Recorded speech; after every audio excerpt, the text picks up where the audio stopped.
So, very good evening दोस्तों, this is Kundan Kumar and I am here as a physics faculty. दोस्तों, last 3 to 4 days से continuous हम लोग electrostatics का videos देख रहे हैं। आपने कई लोगों ने फ़ोन भी किया, अपना डाउट भी क्लियर किया। आज कुछ बच्चों का फ़ोन आया था कि सर जो होमवर्क आपने दिया था उस होमवर्क का एक्सप्लेनेशन वीडियोस के माध्यम से आप कब अपलोड करिएगा। अरे भाई, आपको मैंने बताना पड़ेगा, आपको मालूम होना चाहिए कि आपको इस YouTube चैनल को बिना सब्सक्राइब किए आपको अपडेशन तो मिलेगा नहीं। आपको पहले चैनल को सब्सक्राइब करना पड़ेगा एंड उसके बाद लाइक भी करना पड़ेगा, बेल आइकन को भी प्रेस करना पड़ेगा।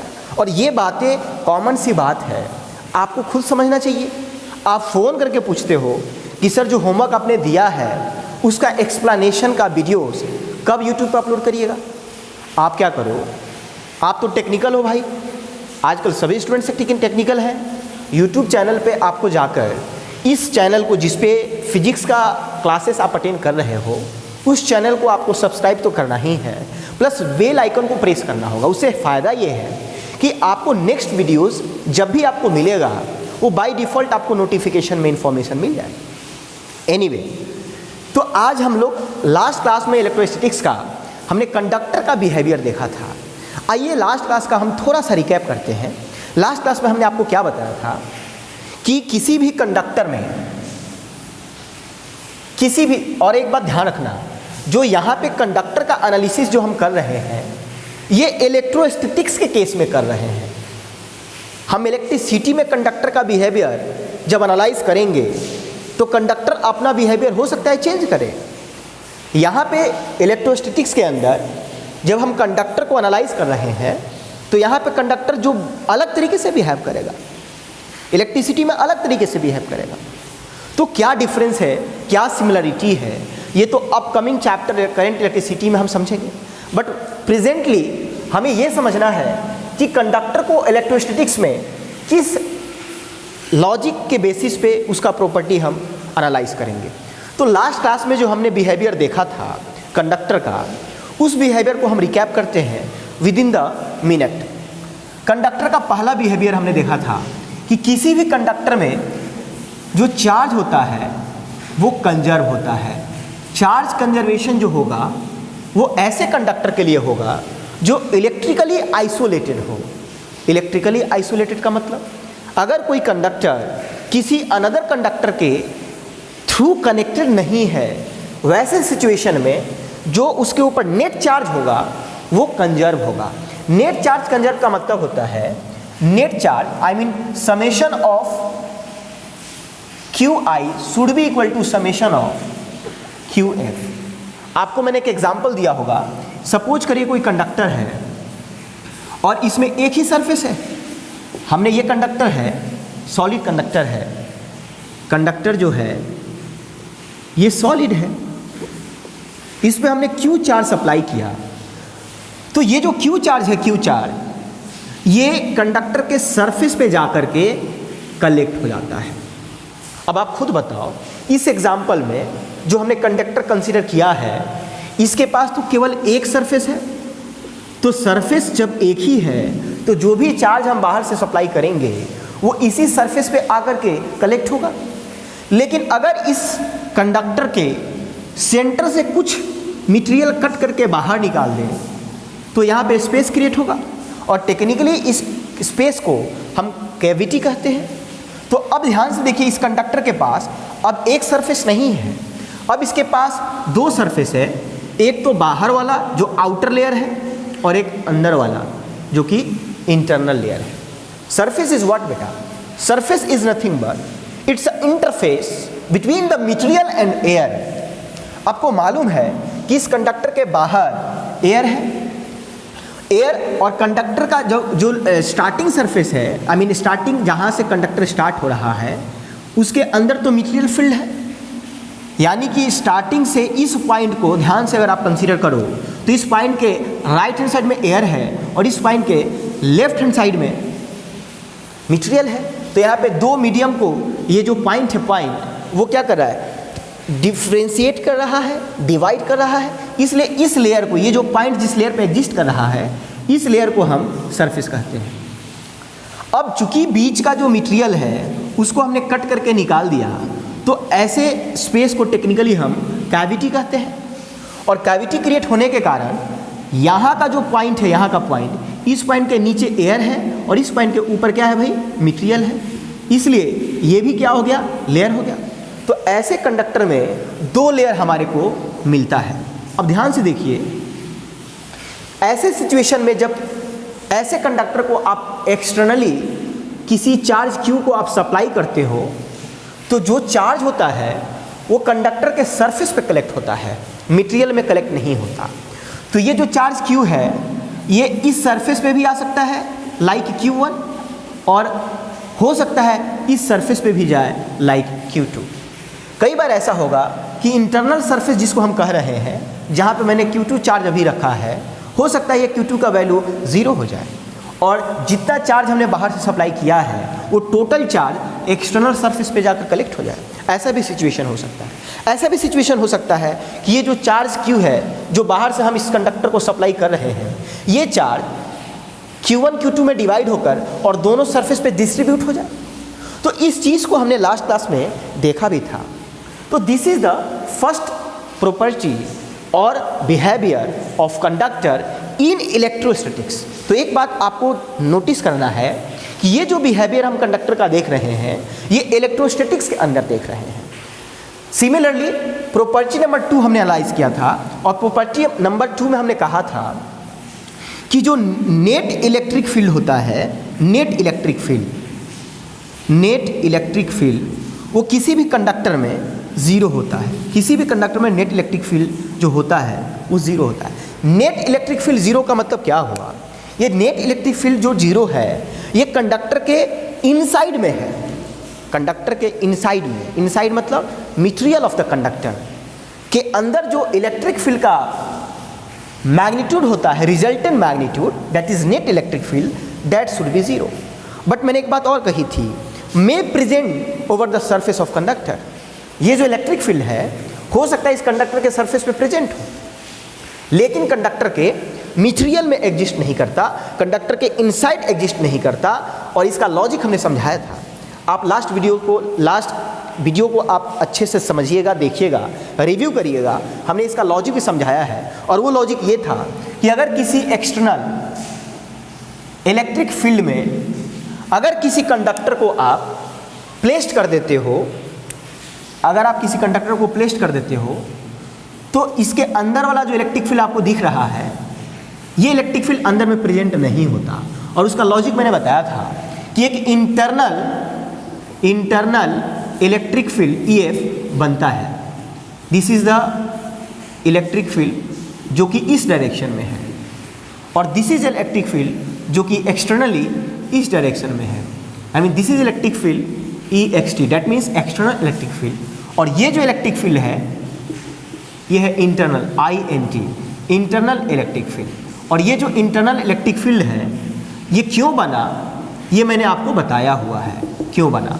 क्योंकि हमने कहा था कि जब किसी कंडक्टर को किसी इलेक्ट्रिक फील्ड में जब हम प्लेस्ड करते हैं तो इस कंडक्टर में जो फ्री इलेक्ट्रॉन्स है उन फ्री इलेक्ट्रॉन्स पे ये जो एक एक्सटर्नल इलेक्ट्रिक फील्ड है वो फोर्स एक्सर्ट करता है और उस फोर्स के कारण इसमें जितने भी इलेक्ट्रॉन्स है वो इंड्यूस होकर के और लेफ्ट हैंड साइड के सरफेस पे कलेक्ट हो जाता है। यहाँ पे जो भी माइनस चार्ज आएगा इसको हम कहेंगे इंड्यूस्ड चार्ज। और वो क्यों लेफ्ट हैंड साइड में क्यों कलेक्ट हुआ? क्योंकि फ्री इलेक्ट्रॉन्स जो होता है किसी भी कंडक्टर में जो चार्ज होता है वो इलेक्ट्रॉन्स होता है जो मूव कर सकता है। होता तो प्रोटॉन भी है लेकिन दे कैन नॉट मूव क्योंकि वो न्यूक्लियस के साथ बाइंडेड होता है। लेकिन इलेक्ट्रॉन की बात अगर हम करें तो इलेक्ट्रॉन फ्री होता है, that have ability to move from one place to another place. That's why यहाँ पे राइट हैंड साइड का जो इलेक्ट्रॉन है वो मूव करके लेफ्ट हैंड साइड में आ जाएगा। उसके पीछे का लॉजिक ये था कि ये जो एक्सटर्नल इलेक्ट्रिक फील्ड है उस इलेक्ट्रॉन पे अपोजिट डायरेक्शन में फोर्स लगाएगा। अपोजिट डायरेक्शन मतलब जिस डायरेक्शन में इलेक्ट्रिक फील्ड है उसके अपोजिट डायरेक्शन में फोर्स लगाएगा और फोर्स जिधर होता है उसी साइड में एक्सलेरेशन होता है। का मतलब फोर्स लेफ्ट हैंड साइड में है क्योंकि electric field right hand side में है, इसलिए जो इलेक्ट्रॉन है इलेक्ट्रॉन वो लेफ्ट हैंड साइड में जाकर शिफ्ट हो जाएगा। और this electron is nothing but induced charge, और इसी चार्ज के कारण अपोजिट डायरेक्शन में इलेक्ट्रिक फील्ड जनरेट होगा जो कि इंटरनल इलेक्ट्रिक फील्ड होगा। और जैसे जैसे इलेक्ट्रॉन का कलेक्टिविटी जैसे जैसे इलेक्ट्रॉन का नंबर लेफ्ट हैंड साइड में इंक्रीज होता जाएगा, वैसे वैसे इंटरनल इलेक्ट्रिक फील्ड का मैग्नीट्यूड इंक्रीज होता जाएगा। और एक टाइम ऐसा आएगा कि जो एक्सटर्नल इलेक्ट्रिक फील्ड है उसका मैग्नीट्यूड और जो इंटरनल इलेक्ट्रिक फील्ड है उसका मैग्नीट्यूड आपस में इक्वल हो जाएंगे, और नेट जो यहाँ पे इलेक्ट्रिक फील्ड होगा, नेट इलेक्ट्रिक फील्ड जो होगा इनसाइड द कंडक्टर, इनसाइड, वो क्या हो जाएगा, जीरो। हम यहाँ पे नेट इलेक्ट्रिक फील्ड को जीरो कह रहे हैं बिहेवियर नंबर 2 में, इलेक्ट्रिक फील्ड को जीरो नहीं कह रहे हैं। कंडक्टर के अंदर इलेक्ट्रिक फील्ड अभी भी है, inside the material of conductor electric field अभी भी है, लेकिन नेट इलेक्ट्रिक फील्ड की अगर हम बात करें तो that is zero and that will be zero, और उसका लॉजिक हमने ये बताया था। एनीवे, ये था बिहेवियर नंबर 2। बिहेवियर नंबर 3 में हमने कहा था कि किसी भी कंडक्टर के मटेरियल में जो नेट चार्ज होगा वो क्या होगा, जीरो होगा। नेट चार्ज जीरो होगा। क्यों जीरो होगा, आप खुद देखिए, मैंने कल लॉजिक बताया था कि अगर किसी कंडक्टर में बाहर से जो चार्ज आप दोगे, बाहर से जो चार्ज आप दोगे वो चार्ज क्या करेगा, सरफेस पे डिस्ट्रीब्यूट हो जाएगा। अगर प्लस चार्ज दिए हों तो वो प्लस चार्ज सरफेस पे डिस्ट्रीब्यूट हो जाएगा। कहाँ डिस्ट्रीब्यूट हो जाएगा, सरफेस पे। और इसी प्रॉपर्टी को हमने इस एग्जाम्पल में आपको इम्प्लीमेंट करके दिखाया था कि बाहर से जो चार्ज दोगे वो चार्ज क्या होगा, सरफेस पे चला जाएगा, और सरफेस पे जाने के कारण, लेकिन यहाँ पे एक चीज़ ध्यान में रखना होगा कि initial charge should be equal to final charge. का मतलब अगर इस बॉडी पे अगर आपने क्यू चार्ज दिया है तो ये जो क्यू है डिस्ट्रीब्यूट हो जाएगा सरफेस के ऊपर, लेकिन डिस्ट्रीब्यूशन के बाद सभी नेट चार्ज का एडिशन जो आपने बाहर से सप्लाई किया है उसके इक्वल होना चाहिए, और इसी को कहते हैं कंजर्वेशन ऑफ चार्ज। लेकिन ये जो कंजर्वेशन ऑफ चार्ज है ये आइसोलेटेड कंडक्टर के ऊपर एप्लीकेबल होता है, इलेक्ट्रिकली आइसोलेटेड कंडक्टर के ऊपर एप्लीकेबल होता है। सिमिलरली थर्ड प्रॉपर्टीज़ में थर्ड बिहेवियर ऑफ कंडक्टर में हमने यही देखा था कि अगर बाहर से कोई चार्ज सप्लाई करिएगा किसी भी कंडक्टर के ऊपर तो वो जो चार्ज है सरफेस के ऊपर जाकर डिस्ट्रीब्यूट हो जाता है। और इसके पीछे का जो मैकेनिज्म है वो मैंने लास्ट वीडियो में आपको समझाया है, आप लास्ट वीडियो को प्लीज़ देखिए। प्रॉपर्टी नंबर 4 में हमने देखा था कि कोई भी कंडक्टर है उसके इंटरनल मटेरियल में नेट इलेक्ट्रिक फील्ड जीरो होता है, और उसका लॉजिक आप खुद देखो। चूंकि इंटरनल मटेरियल में कोई चार्ज नहीं होता, अगर चार्ज नहीं है तो नेचुरली इलेक्ट्रिक फील्ड नहीं होगा, और चूंकि इलेक्ट्रिक फील्ड नहीं है इसलिए अंदर EFLS भी नहीं होगा। तो फोर्थ प्रॉपर्टी में हमने यही देखा था कि किसी भी बॉडी, कंडक्टिंग बॉडी के ऊपर जो EFLS होता है वो अंदर नहीं होता, वो आउटसाइड सरफेस के ऊपर परपेंडिकुलर एंगल बनाते हुए वो ग्राफिकली रिप्रेजेंट किया जाता है। अब आप कहोगे कि ये जो EFLS है ये सरफेस से क्यों आप ड्रॉ कर रहे हो सर, सरफेस के इंटरनल बॉडी मटेरियल से क्यों नहीं पास करा रहे हो, तो उसका लॉजिक मैंने बताया। चूंकि इस प्रॉपर्टी में आपने देखा है कि कंडक्टर के inside the material charge exist ही नहीं करता, वो चार्ज आउटर सरफेस पे डिस्ट्रीब्यूट हो जाता है। चूंकि इंटरनल मटेरियल में चार्ज है ही नहीं तो इलेक्ट्रिक फील्ड नेचुरली नहीं होगा। इसलिए इसका भी लॉजिक मैंने लास्ट वीडियोज में बताया है, आप लास्ट वीडियोज को अच्छे से देखिए, आपको इसका लॉजिक समझ में आएगा। और फिर भी अगर कुछ डाउट है तो आपको मैंने कॉन्टैक्ट नंबर उसमें दिया हुआ है, डिस्क्रिप्शन बॉक्स में आप जाइएगा, वहाँ पे मेरा कॉन्टैक्ट नंबर दिया हुआ है, उस पर आप फ़ोन करिए और आप अपना डाउट क्लियर करिए।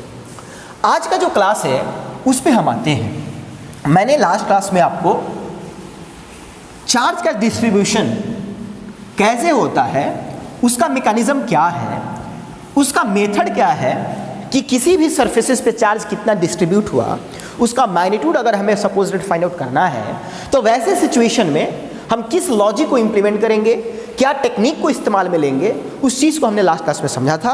तो आइए हम वापस से उसी क्वेश्चन को समझते हैं। पहला क्वेश्चन ये था, सपोज करिए कोई कंडक्टर है और इस कंडक्टर में एक कैविटी भी है, ये सॉलिड कंडक्टर है। सॉलिड कंडक्टर का मतलब ये हुआ कि this is the part which है मटेरियल बॉडी, विच है material, and this is the cavity.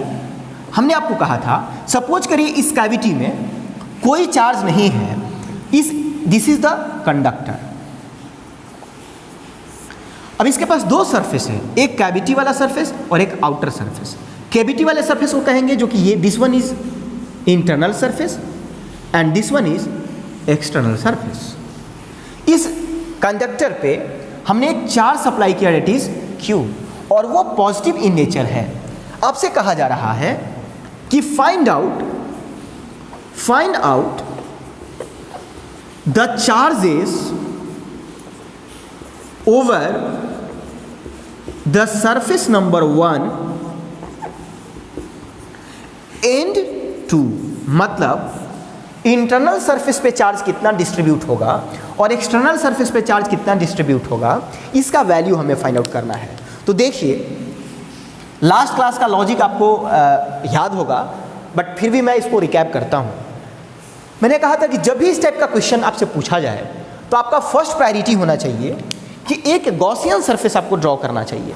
क्या ड्रॉ करना चाहिए? Gaussian surface. और वो गॉसियन सरफेस मटेरियल से होता हुआ पास होना चाहिए। मटेरियल से होता हुआ पास होने का फ़ायदा क्या है, एडवांटेज क्या है, कि मैंने आपको लास्ट क्लास में आपको बताया था कि अगर गॉसियन सरफेस मटेरियल से पास कर रहा है तो उस गॉसियन सरफेस के कारण जो इलेक्ट्रिक फ्लक्स होगा वो ज़ीरो होगा। और इलेक्ट्रिक फ्लक्स का मतलब होता है Q inside divide by epsilon not. का मतलब ये जो रेड वाला हमने इमेजिनरी स्फीयर बनाया है जिसे हम गॉसियन सरफेस कहेंगे, इस गॉसियन सरफेस के कारण जो नेट इलेक्ट्रिक फ्लक्स होगा, net electric flux summation of electric flux that should B zero. और ये इलेक्ट्रिक फ्लक्स तभी जीरो होगा जब ये न्यूमरेटर में Q इनसाइड जीरो होगा। का मतलब ये जो चार्ज बाहर से अपने सप्लाई किया है वो चार्ज सपोज करिए दो पार्ट में डिस्ट्रीब्यूट हो गया, इंटरनल सरफेस पे Q1 और एक्सटर्नल सरफेस पे Q2। बट आप अकॉर्डिंग टू दिस प्रॉपर्टीज कि किसी भी बॉडी के मटेरियल से पास होता हुआ अगर कोई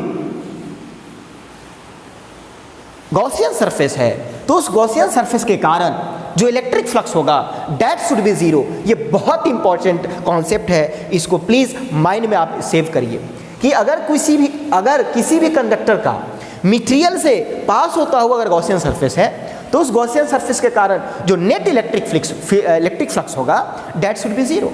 और नेट इलेक्ट्रिक फ्लक्स अगर इस गॉसियन सरफेस से जीरो है का मतलब ये हुआ कि इस गॉसियन सरफेस के अंदर जो इनक्लोज चार्ज है दैट शुड बी जीरो। का मतलब ये जो Q1 है Q1 वो जीरो होगा। तो यहाँ पे आंसर हमें क्या मिला कि जो इंटरनल सरफेस 1 है इस पे चार्ज जीरो होगा। अब आप खुद देखिए, अब हमारे पास नेक्स्ट सरफेस क्या बच रहा है? Outer surface, I mean layer number 2। और लेयर नंबर 2 पे चार्ज कितना होगा? तो जो बाहर से आपने सप्लाई किया है वही एज इट इज होगा, क्योंकि जब बाहर से जो आपने चार्ज दिया है वो अंदर में तो जा ही नहीं रहा, दिस वन इज जीरो। सो जो भी चार्ज आपने बाहर से सप्लाई किया है वो 100% आउटर सरफेस पे क्या हो जाएगा? डिस्ट्रीब्यूट हो जाएगा। का मतलब ये जो प्लस Q चार्ज आपने दिया है ये आउटर सरफेस पे जाकर डिस्ट्रीब्यूट हो जाएगा, आई मीन इंटरनल सरफेस पे नहीं जाएगा। तो आपने यहाँ से क्या लॉजिक समझा? आपने यहाँ से ये लॉजिक समझा कि जो ये Q चार्ज हमने सप्लाई किया है ये इंटरनल सरफेस पे तो बिल्कुल नहीं जा पाया, लेकिन एक्सटर्नल सरफेस पर 100% डिस्ट्रीब्यूट हो गया।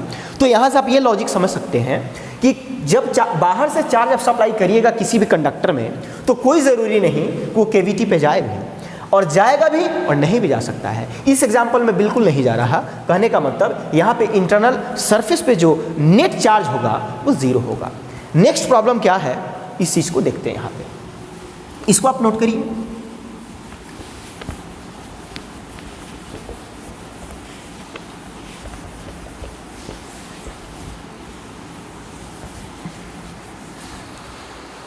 नेक्स्ट प्रॉब्लम ये है, सपोज करिए ये कैविटी है और ये कंडक्टर है और इस कंडक्टर में एक कैविटी हमने जनरेट किया हुआ। Cavity is nothing but it's a cutting part of the volume. This is layer number 1, this is layer number 2। इस बार क्या किया गया है कि ये जो कैविटी है इस कैविटी के अंदर हमने चार्ज दिया हुआ है -Q, और यहाँ पे आपसे कहा जा रहा है दिस इज एग्जाम्पल नंबर 2, और यहाँ पे कहा जा रहा है आपसे कि find out the charges over the surfaces 1 and 2। अब ऐसे सिचुएशन में आप कैसे सॉल्व करिएगा क्वेश्चन को? आप देखिए ये जो -Q चार्ज है ये स्फीयर के वॉल्यूम में नहीं है, ये स्फीयर के कैविटी में है। तो ऐसे सिचुएशन में आप क्या करोगे?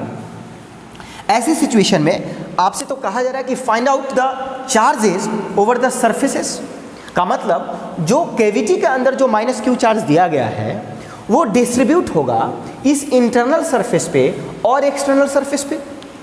बट ये जो चार्ज माइनस क्यू है, ध्यान दीजिए यहाँ पे इंपॉर्टेंट पॉइंट मैं डिस्कस कर रहा हूँ। ये जो माइनस क्यू चार्ज है जिसको मैंने कैविटी के रीजन में प्लेस किया हुआ है, वो माइनस क्यू चार्ज इस मटेरियल में तो है नहीं, कैविटी में है, फिर भी आपसे डिस्ट्रीब्यूशन पूछ रहा है। का मतलब यहाँ पे हम क्वेश्चन को कैसे सॉल्व करेंगे? तो यहाँ पे आप एज्यूम करिए कि हमने बाहर से कोई चार्ज सप्लाई किया हुआ है, या नहीं भी एज्यूम करिए तो आप इसको ऐसे भी सॉल्व कर सकते हैं कि जो माइनस क्यू चार्ज है ये सरफेसेस पे डिस्ट्रीब्यूट होगा भाई, और सरफेस यहाँ पे कितना है? There is 2 surfaces. आप लेट करिए कि इंटरनल सरफेस पे Q1 चार्ज है और एक्सटर्नल सरफेस पे Q2 चार्ज है, जो कि प्रैक्टिकली मटेरियल में कोई चार्ज हमने बाहर से दिया नहीं है। ये तो कैविटी में चार्ज है, और कैविटी तो एयर का पार्ट है भाई, this is not material part. But फिर भी चार्जेस डिस्ट्रीब्यूशन की बात की जा रही है। तो आप लेट करिए कि जो माइनस क्यू चार्ज है ये Q1 पे प्लेस्ड हुआ और Q2 पे प्लेस्ड हुआ, और ये जो Q1 Q2 है ये मटेरियल में चला गया। का मतलब बाहर से इसमें चार्ज आया होगा तभी तो मटेरियल पे चला गया। बाहर से बोले तो ये माइनस क्यू चार्ज जो है ये डिस्ट्रीब्यूट हो गया किसमें? मटेरियल में। तो देखिए ऐसे सिचुएशन में हम क्वेश्चन को कैसे सॉल्व करेंगे। इस सिचुएशन में भी हम एक गॉसियन सरफेस कंसीडर करेंगे and that should be passing through the material of the conductor. अब जब इस कंडक्टर में आपने गॉसियन सरफेस ड्रॉ किया है तो सेम प्रॉपर्टी आप यहाँ पे अप्लाई करिए कि अगर कोई गॉसियन सरफेस कंडक्टर के मटेरियल से पास होता है तो उस गॉसियन सरफेस के कारण जो नेट इलेक्ट्रिक फ्लक्स होगा दैट शुड बी 0। तो अगर नेट इलेक्ट्रिक फ्लक्स अगर 0 है, का मतलब क्या हुआ? ये तो 0 तभी होगा जब Q इनसाइड 0 होगा, बिकॉज नेट इलेक्ट्रिक फ्लक्स का फॉर्मूला होता है Q इनसाइड डिवाइड बाई 0, और Q इनसाइड डिवाइड बाई 0 में ये तो एप्सिलॉन नॉट कांस्टेंट वैल्यू है, ये तो 0 होता नहीं। का मतलब न्यूमरेटर में जो Q इनसाइड है दैट शुड बी 0, तभी आंसर ओवरऑल क्या होगा? 0। कहने का मतलब ये जो गॉसियन सरफेस हमने कंसीडर किया है उसके अंदर जो भी नेट चार्ज होगा दैट शुड बी 0। और ध्यान से देखिए यहाँ पे जो Q1 है और ये जो माइनस Q1 है, सॉरी ये माइनस Q है, ये तो वास्तव में यहाँ पे एग्जिस्ट कर रहा है। का मतलब माइनस Q और ये Q1 का एडिशन 0 होना चाहिए, तभी ये फ्लक्स क्या होगा? 0 होगा। और क्यों 0 होगा? बिकॉज ये जो चार्ज है ये जो गॉसियन सरफेस है, ब्लू कलर का हमने इमेजिनरी स्फीयर कंसीडर किया है जिसको हम गॉसियन सरफेस का नेम से हम यहाँ पे एड्रेस कर रहे हैं, उसके कारण जो नेट इलेक्ट्रिक फ्लक्स होगा दैट शुड बी 0। और वो तभी पॉसिबल है जब इस सरफेस के अंदर गॉसियन सरफेस के अंदर का जो चार्जेस हैं सबका result net addition should be 0। का मतलब आप यहाँ पे देखिए ये जो Q1 है प्लस माइनस Q जो है ये 0 होना चाहिए, और ये तभी 0 होगा जब ये जो Q1 है Q1 ये क्या होना चाहिए? तो फाइंड आउट करो Q1 is equal two plus Q। कहने का मतलब ये जो Q है Q ये क्या हो गया? Plus Q।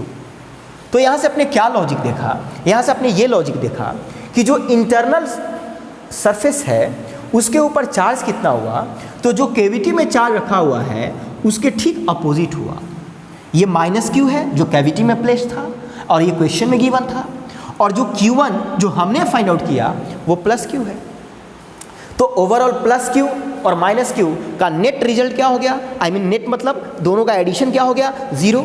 और वो 0 होना भी चाहिए क्योंकि हमारा इलेक्ट्रिक फ्लक्स क्या होना चाहिए? 0 होना चाहिए। बट थिंग इज दैट कि ये जो Q1 है जिसका वैल्यू आया प्लस कैपिटल Q, ये वास्तव में तो इंटरनल सरफेस पे डिस्ट्रीब्यूट हो रहा है, और हकीकत में बाहर से मटेरियल में कोई चार्ज सप्लाई ही नहीं की गई है। ये जो चार्ज क्वेश्चन में दिया है कैविटी के अंदर माइनस Q, वो तो स्पेस में है और डेट इज एयर, तो ये फिर प्लस Q कहाँ से आ गया? का मतलब ये है नहीं वास्तव में।